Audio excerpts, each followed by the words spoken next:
దిగంబర దిగంబర శ్రీపాదవల్లభ దిగంబర. శ్రీ గురులీలామృతము 31వ అధ్యాయము. అభినవ సావిత్రికి వైరాగ్యోపదేశం. నామధారకుడు సిద్ధమునితో మహాత్మా నరసింహ సరస్వతి స్వామివారి మహిమలనంతములు హరిజనుడు వేదములు వల్లించుట త్రివిక్రమ భారతికి విశ్వరూప సందర్శనమొసగుట మున్నగునవి వినుటచే నాకు శ్రీ గురుదేవుల యందత్యంత భక్తి భావము కలిగినది. వారి మహిమలనింకను విన కుతూహలముగా నున్నదని పల్కేను. నామధారక దరిద్రులు స్వామి కృపచే ధనవంతులైరి. కుంటి గ్రుడ్డి చెవిటి మూగవారలు అంగలోపములేని వారైరి. ప్రాణములు పోయి 7 రోజులు పడి ఉన్నవానినే స్వామివారు దీర్ఘాయుష్మంతునిగా వించిరి సుమా అని సిద్ధముని అనెను. నామధారకుడు స్వామి ఆ కథ నాకు వినిపింపుమని ప్రార్థించినాడు. మాహూరమున గోపీనాథుడను విప్రుడు గలడు. అతనికి కొడుకులు పుట్టి గిట్టుచుండిరి.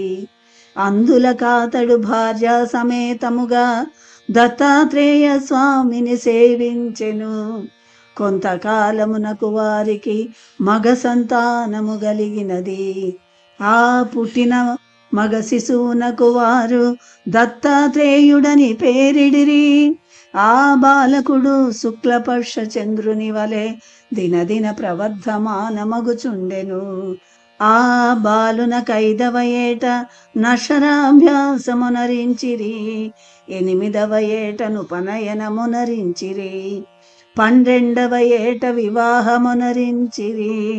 నూతన దంపతులు చిలక గోరింకల వలె మిక్కిలి అన్యోన్యముగా మెలగుచు సుఖముగా నుండిరి. వారిరువురు జూడముచ్చట గొలుపుచు రతి మన్మధుల వలె నుండిరి. దత్తాత్రేయునకు 16వ ఏట శరీరారోగ్యము చెడి క్షయరోగమేర్పడినది. తల్లిదండ్రుల తనికెన్నియో ఔషధములనిప్పించి ఎందరెందరో భీష్మగ్వరేణ్యులచే చికిత్సలు చేయించిరి. వైద్యుల చికిత్సలు వ్యర్థమైనవి. అతడు దినదినమునకు నీరసించి తుదకు శల్యావశిష్టుడయ్యను. అతని భార్య వయసున చిన్నది అయినను గుణ సంపద మిక్కిలి గొప్పది. మహాపతివ్రత కావున భర్త అన్నము లేక ఉపవసించిన నాయమయాహారము గొనదు. భర్త పచ్చమునకని వేడి నీళ్లు త్రాగా నాయమయు నా వేడి నీళ్లనే త్రాగును. అతడేమైనా ఎంగిలి పడిన నాయమ భర్త తినగా మిగిలిన దానిని నోటి అందిడు కొనును. ఇట్లు 3 సంవత్సరములు గడుచుసరికి యాయమయు భర్తతో పాటు నీరసించి శుష్కించినది. పట్టు పుట్టములను ధరించుట మానినది. ఆభరణములను తీసివైచినది. కేశ సంస్కారమును మానినది. భార్యాభర్తలిట్లుండుట వారి వారి తల్లిదండ్రులకును సమీప గ్రామవాసులకును మిక్కిలి విచారముగా నుండినది. దత్తాత్రేయుని రోగ నివారణకు తల్లిదండ్రుల నవగ్రహ జపములు, దానములు, పూజలు, శాంతి కర్మలనెన్నింటినో జరిపించిరి. దైవ బలము లేనివాడు దైవమును గొలిచిన పుణ్యము మాత్రము లభించునే కాని ఫలితము లభించదు కాబోలు. దత్తాత్రేయున కావంతయు మేలు కలుగలేదు. అతని తల్లిదండ్రులు భగవంతుని వేడుకొనిరి. స్వామి, నిన్ను సేవించిన పుణ్యమున మాకీ కుమారుడు కలిగినాడని సంతసించి తిని ప్రభు. నీవొసగిన ఫలితమిట్లు మాకు దుఃఖహేతువగుట నీకు దగునా? నీ వరప్రసాదమున పుట్టిన వాని ఆరోగ్యమును ప్రసాదింపకూడదా?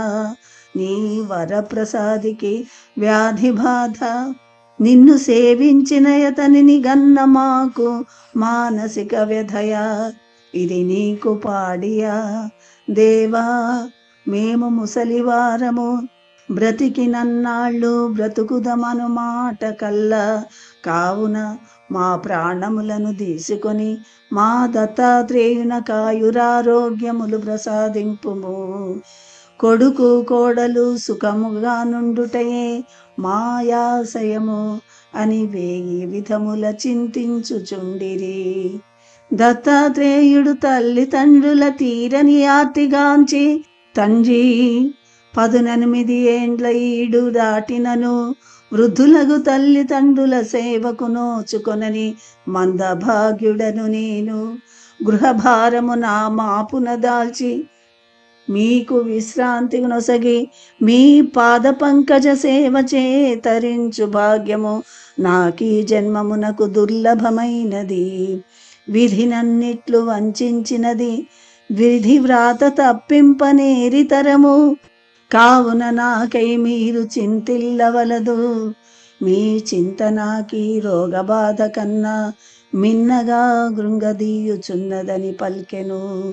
తదుపరి అతడు తల్లి వంక తిరిగి, అమ్మా, నవమాసములు మోసి నన్ను కనిపెంచి పెద్ద చేసితివి, నీతి కథలను బోధించితివి, ఏ రుణమైనను తీరును గాని మాతృ రుణము తీరునది కాదు. సూర్యోదయ సమయమున నిదుర మేల్కాంచి నీ పాద పద్మములకు నమస్కరింతమన్న నే నీ రోగము చేకృషించి మంచముపై నుండి లేవలేని స్థితి అందున్నాను. తల్లి, నీ చరణ సరోజములకివియే వందన సహస్రములు. అమ్మా, నాకై నీవు దిగులొంది కంట తడి పెట్టవలదని కన్న కొడుకుగా ముద్దుల బిడ్డగా నిన్ను ప్రార్థించుచున్నాను. నా ఈ చిన్న కోరిక ఈ జన్మమున నీవు తీర్చిన హాయిగా నేను గన్ను మూసెదనని పల్క, ఆ తల్లి గొల్లున నేడ్వదొడంగి ఎంతలోనే ఏడ్పును బలవంతముగా నాపికొనెను. దత్తాత్రేయుడి భార్య యొంటిపాటిననున్నప్పుడు తన చెంతకు చేరదీసుకొని, ప్రేయసి, పూర్వజన్మమున నేనే మహాపాపమునరించి తినో, యది నాడు వ్యాధి అయి పరిణమించి నన్ను కట్టి కుడుపుచున్నది. నీవు గడు చిన్నదానివి, నాతో బాటు నీవేల నిద్రాహారములు మానెదవు. హాయిగా తిని తిరగవలసిన ఈ ప్రాయమున కూడు నీళ్లు నుగ్గబట్టుట న్యాయముగాదు. నేను నీ గళమున మంగళసూత్రమును గట్టిన నాడే నీకు సుఖశాంతులు దొలగిపోయినవి. అందులకు నేనెంతయో జింతించుచుండ మరల నీవు చిక్కి శల్యావశిష్టమై యుండుట నాకు మికిలి పరితాపముగానున్నది. ఒకవేళ నీవిట్లున్న ఎడల నాకు వ్యాధి నయమగునా, లేక భగవంతుని మనసు కరుగునా? నీ ప్రవర్తనము నాకు, నా తల్లిదండ్రులకు, నీ తల్లిదండ్రులకెంత బాధాకరముగానున్నదో కొంత యోచింపుము. నా మాట వినుమని భార్యను బ్రతిమాలెను. అందులక సాధ్వీమణి, ప్రాణనాథ, నాకై మీరు దిగులొందవలదు. పడతికి పతితోడిదే లోకము, మీ యుచ్చిష్టాన్నమే నాకమృత ప్రాయము. మీరు వ్యాధిచే నలమటిల్లుచుండ నాకు నిద్ర వచ్చునా, అన్నపానములు రుచించునా? నేను మూర్ఖముగా ప్రవర్తించుటలేదు, నాకును నాకలి దప్పు నిద్ర ఎందులకో నశించిపోయినవని బదులు పల్కెను. ఒక దినము దత్తాత్రేయుని తల్లిదండ్రులతో, వైద్యులిక లాభము లేదు, రోగి బ్రతగడని చెప్పిరి. దానితో గడుంగడు దుఃఖముచే బెద్ద పెట్టున ఏడ్చుచున్న యతమామలను జూచి సుశీల ఇట్లు బలికెను. పెద్దలగు మీరే ఇట్లు దురపిల్ల, మాకిక ధైర్యమొసగునదెవరు? నా ప్రాణేశ్వరునకు వచ్చిన యాపద ఏమున్నది? నాకొక నమ్మకమ కుంఠితముగా గలదు. గాణగాపురమున శ్రీ నరసింహ సరస్వతి స్వాముల వారు గలరు.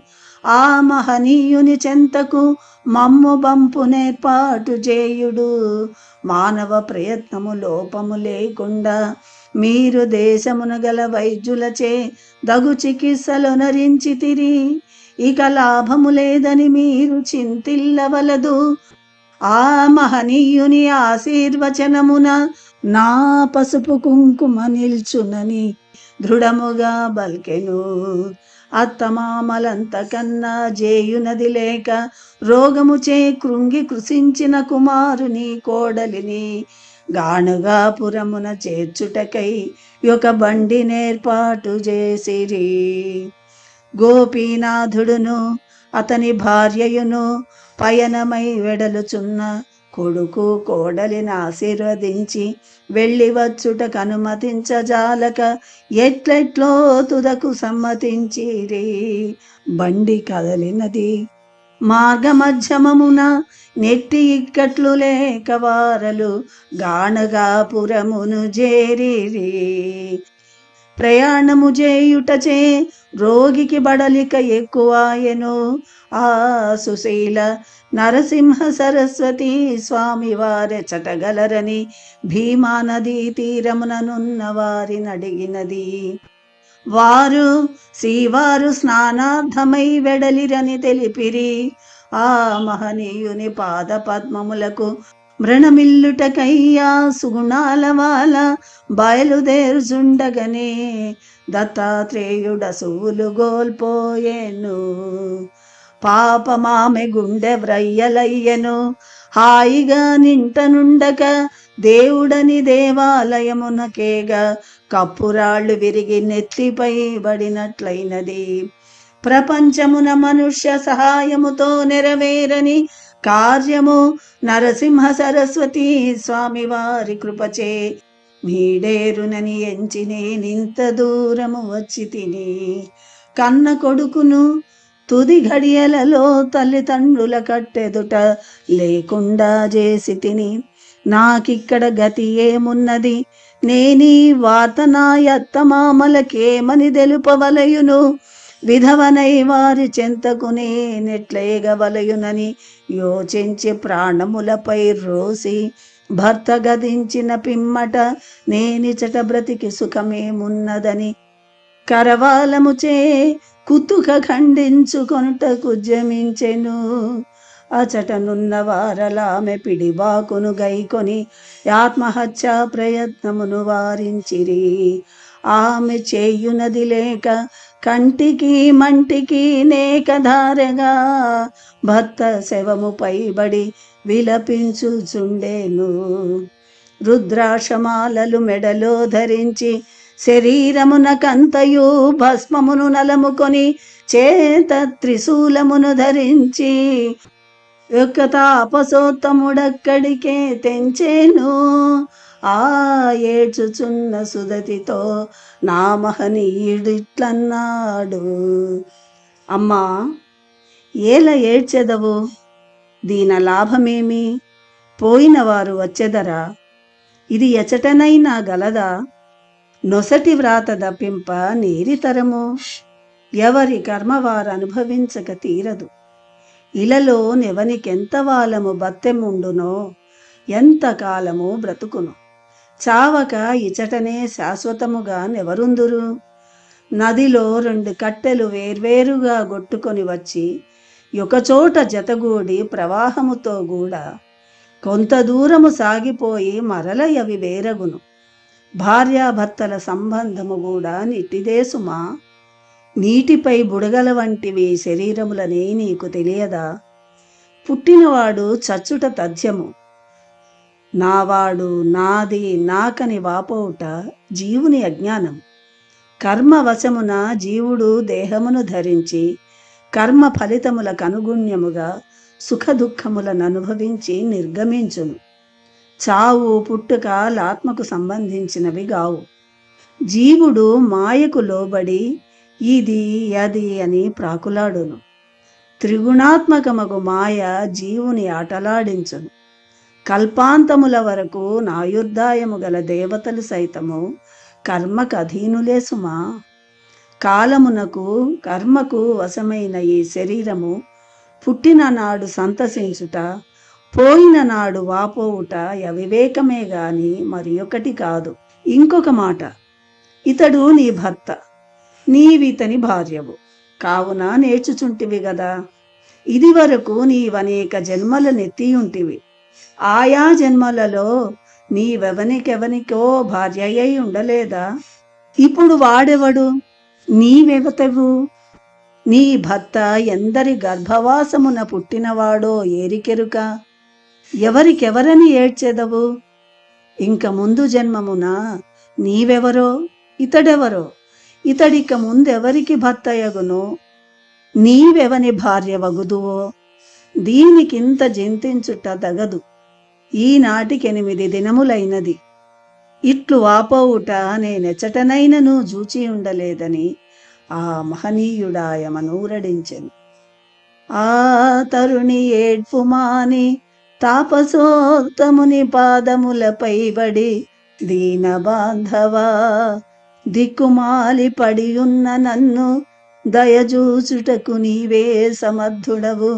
దయామయా నాకు తల్లివి, తండ్రివి, గురువువు, దైవమో నీవే. నీకన్నా నా కాప్తులెవ్వరునూ లేరు. నా ఈ జన్మ కడతేరు మార్గము నుపదేశింపుమని ప్రార్థించెను.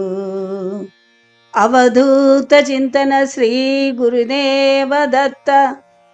31వ అధ్యాయము సంపూర్ణం.